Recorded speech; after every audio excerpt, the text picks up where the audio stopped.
Ang programang ito ay hatid sa inyo ng Air 21. Sagot ko, padala mo!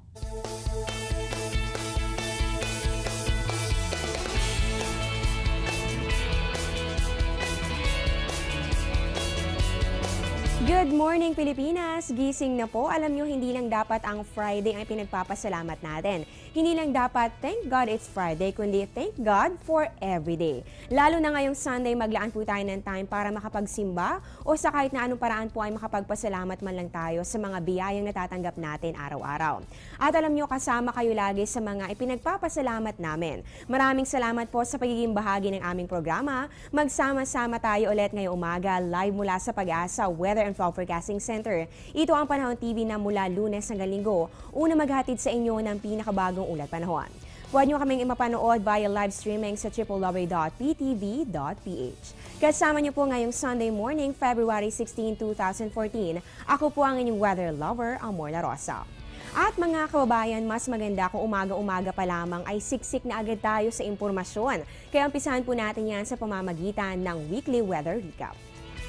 Mula po noong araw ng Lunes, muli pong umira at nakaapekto sa ating bansa ang Northeast Monsoon o yung hanging amihan. Sumapit naman po ang araw ng Martes at nakaapekto sa ating mga kababayan sa Mindanao. Ang trough yung extension naman po ng low pressure area at hindi lang po yan, nakaapekto rin po ang tail end of a cold front dyan naman po yan sa may bahagi ng Eastern Visayas. Nagpatuloy po ang pag-iral ng mga ito noong Huwebes at pagdating naman po ng Biyernes, amihan at yung trough na lang po ng LPA ang umiral sa loob yan ng Philippine Area of Responsibility at nagpatuloy naman po ito hanggang kahapon yan po ay February 15, 2014.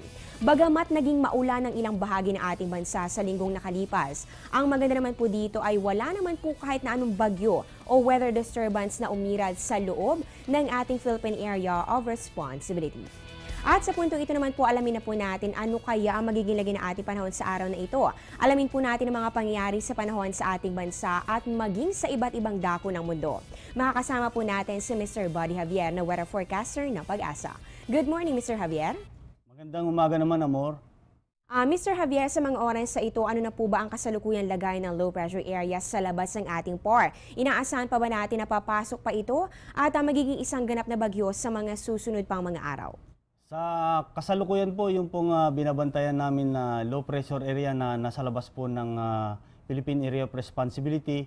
Actually, narito po sa baba ng Mindanao at patuloy ito na yung lokasyon niya ay pababa ng pababa. So, ibig sabihin nito, napakalit po ang chance na pumasok sa Philippine Area of Responsibility at may posibilidad po ito na malusaw po.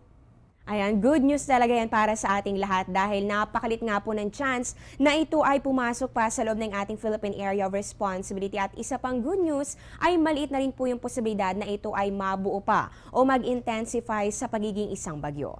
At Mr. Javier, ito naman para po sa araw na ito ng Linggo matapos po ang Valentine's Day para sa mga lovers. Ngayon naman po ay Family Day na. Kaya marami ulit ang lalabas ng kanilang mga tahanan para magsimba o kaya naman po ay makipag-bonding. So ano po bang inaasahan nating panahon sa mga susunod na oras? Ayon po ito sa inyong inalabas na 5 a.m. weather forecast. Ang mga rehiyon ng Davao at Soksar dyan ay magiging maulap na may mahina hanggang sa katamtaman pagulan at pagkulog pagkidlat. Sa kadahilanan po ito ng trough of low pressure area nasa baba po ng Mindanao. At ang mga rehiyon ng Cagayan Valley, Cordillera at ang Kabisayaan ay magiging maulap na may mahinang pagulan. Samantalang natitirang bahagi ng Luzon ay yung pong at saka yung buong Kabisayaan ay magiging bagyang maulap hanggang sa maulap na may pulupulong pagulan o pagkidlat pagkulog. Ay po, nalaman na po natin kung ano nga ba inaasahan nating lagi ng panahon at medyo meron pa rin po tayong mararamdamang epekto nitong trough ng low pressure area lalong-lalo na po para sa ating mga kababayan sa Mindanao. Kaya naman po make sure na meron po kayong baong payong kung kayo po ay lalabas ng inyong mga bahay. At ngayon nga po ikalabing-anim na araw na ng ating buwan. So nasa second half of the month na po tayo. Sa first half ng February, ano-ano po ba yung lowest temperatures na naitala natin sa ating bansa kung ating babalikan ng mga datos mula po yan February 1 to February 15? Ang mga pinakamababang temperatura na naitala mula February 1 to February 15 dito po sa atin ay Baguio na meron pong naitalang 9.0 degrees Celsius noong February 1 Yung Basco naman, 15.5 degrees Celsius noong February 12. Yung Malaybalay po, 16.3 degrees Celsius noong February 6. Yung Tuguegarao, 16.5 degrees Celsius noong February 1. At yung Lawag naman po, napagtala po ng 17.0 degrees Celsius noong February 13 at saka 15. Okay, Mr. Javier, eto naman po dahil nga third week na rin po ng February, papasok na po tayo dito sa ikatlong linggo, no? Inaasahan na po ba natin ang tuluyang paghina o pagkawala nito nga northeast monsoon sa ating Philippine Area of Responsibility? Usually po ba ano-ano mga changes sa ating weather ang nararanasan kapag ganito nga third to fourth week na ng February? Sa kasalukuyan, lumalakas pa rin po yung tinatawag natin na Siberian High. So, ang tendency nito, itinutulak po yung northeast monsoon. Kaya umaabot pa rin yung nararanasan natin na lamig ng temperatura, lalo na po dito po sa extreme northern Luzon.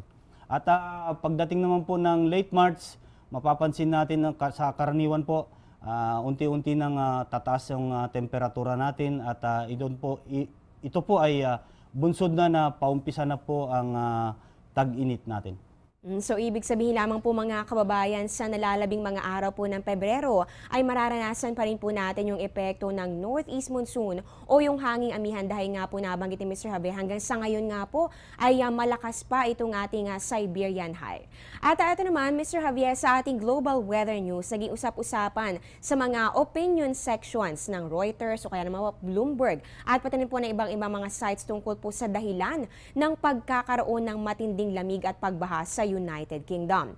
Itinuturong dahilan po nito ay yung rainfall dito po sa Indonesia. Paano po ba nagkaroon ng koneksyon ang pag-ulan sa Indonesia sa mga extreme weather events na nararanasan ngayon sa United Kingdom? Actually, yung nararanasan nila dito sa bandang Europe, most especially dito po sa United Kingdom, nagkakaroon po sila ng napakalamig na temperatura at nagkakaroon din sila ng floodings.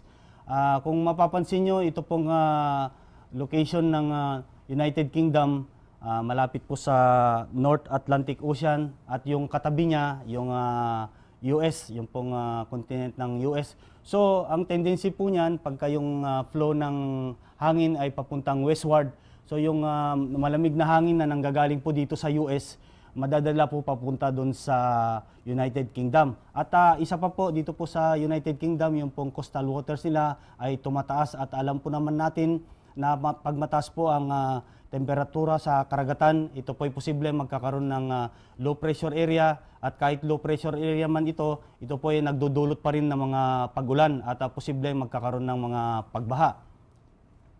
Ayun po, naintindihan na po natin kung ano nga ba yung naging dahilan nito pong matindi pong pagbaha dito po sa United Kingdom at talaga naman pong nararanasan nila.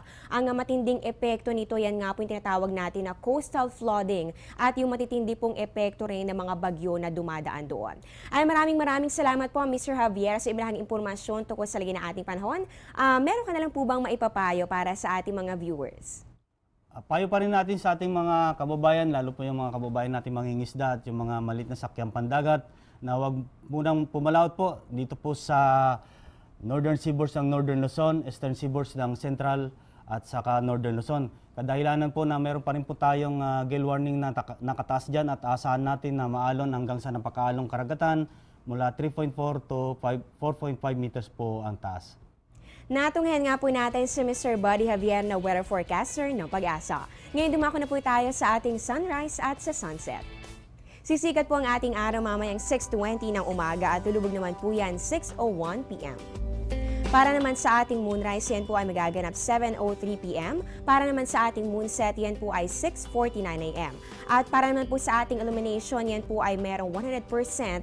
At para po sa ating changes dito sa ating face of the moon sa darating po na February 23.